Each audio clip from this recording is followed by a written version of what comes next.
महागठबंधन की रैली में लगे पलटू चाचा के नारे। नारेबाजी रोकने के लिए गए जेडीयू नेताओं को लोगों ने भगाया।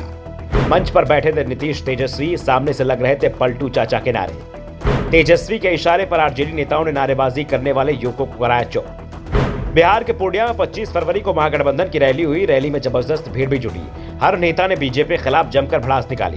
खास तौर पर नीतीश कुमार कुछ ज्यादा ही रंग में दिखाई दे रहे थे, लेकिन नीतीश के रंग में भंग डालने का काम आरजेडी की ओर से भी किया गया।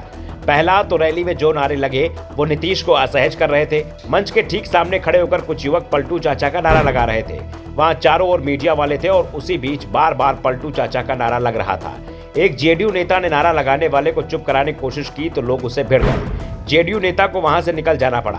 पलटू चाचा के नारे लगाने वालों की ओर जब मीडिया कैमरे घूमे तो युवा जेडीयू के प्रदेश अध्यक्ष दिव्यांशु भारद्वाज वहां पहुंच गए। उन्होंने नारा लगा रहे युवकों को चुप कराने की कोशिश की। युवा जेडीयू के प्रदेश अध्यक्ष ने कहा कि ज्यादा स्मार्ट मत बनो, मीडिया में आने का शौक है, ये शौक जल्दी निकल जाएगा। लेकिन नारा लगा रहे युवक भारद्वाज से भिड़ गए। उन्होंने कहा, ठीक तो नारा लगा रहे हैं, पलटू चाचा का कोई भरोसा नहीं है। आज महागठबंधन के साथ है, कल यहाँ से निकल जाएंगे। युवकों का तेवर देखकर युवा जेडीयू अध्यक्ष ने वहां से निकल लेने में ही भलाई समझी। इसके बाद युवक और दमदारी से नारेबाजी करने लगे। इस दौरान युवक तेजस्वी यादव और तेज प्रताप के समर्थन में भी जमकर नारेबाजी कर रहे हैं। बाद में आरजेडी के ही कुछ नेताओं ने आकर उन्हें शांत कराया। उसके बाद वे चुप हो गए। मैदान में तो नारेबाजी रुक गई, लेकिन आरजेडी की ओर से नीतीश कुमार की जो मुश्किलें बढ़ाई जा रही हैं वो कम होते हुए नहीं दिख रही हैं। आरजेडी सत्ता में तो भागीदार है, लेकिन नीतीश सरकार की असफलताओं में हिस्सेदारी नहीं करना चाहती। इसलिए नीतीश कुमार की सरकार के खिलाफ विपक्ष में बैठी बीजेपी जितने आरोप लगाती है, उससे ज्यादा आरोप आरजेडी के नेता अपनी ही सरकार पर लगाते हैं। और सबसे बड़ी बात तो ये कि नीतीश जब मुश्किल में घिरते हैं तो उसके बचाव में कोई भी सहयोगी आगे बढ़ता नहीं दिखाई देता। लेकिन लालू यादव के परिवार के खिलाफ जब भी केंद्र सरकार कोई कार्रवाई करती है तो पूरा महागठबंधन लालू के साथ दिखाई देता है। साफ है, सीएम नीतीश कुमार पर दबाव बढ़ाया जा रहा है। उनकी असफलताओं में आरजेडी हिस्सेदार बनने को तैयार नहीं है। इसलिए मन से ही तेजस्वी यादव जब बिहार के पिछड़ेपन को लेकर सवाल उठाते हैं तो नीतीश जवाब नहीं दे पाते।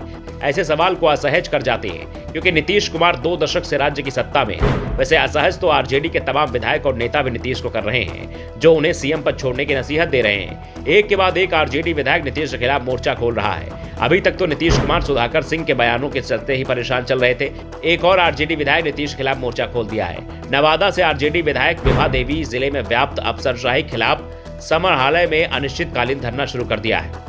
विभा देवी का दावा है कि जिले का पीडीएस सिस्टम पूरी तरह से फेल हो चुका है और डीलरों की मनमानी के कारण गरीब जनता बेहद परेशान हो चुकी है। जन वितरण प्रणाली के जरिए गरीबों को अनाज मिलता है, वो सही तरीके से नहीं मिल पा रहा है। जब विधायक अपनी शिकायत लेकर अधिकारियों के पास पहुंची तो उनसे डीलर के बारे में जानकारी मांगी गई, जिसके बाद आरजेडी विधायक विभा देवी समाहरणालय में ही धरना पर बैठ गई। ये धरना नीतीश कुमार को टारगेट पर रखते हुए दिया जा रहा है। विभा देवी ने कहा है कि गरीबों के लिए लड़ाई लड़ेंगे और उन्हें किसी बात का डर नहीं है। गरीबों को 5 किलो की जगह महज 4 किलो अनाज दिया जा रहा है। विधायक ने कहा कि अधिकारियों का डीलरों के साथ पुरानी साठगांठ है। इस पूरे खेल में अधिकारी भी शामिल है। डीलर और अधिकारियों के मिलीभगत से 20% अनाज का गबन किया जा रहा है।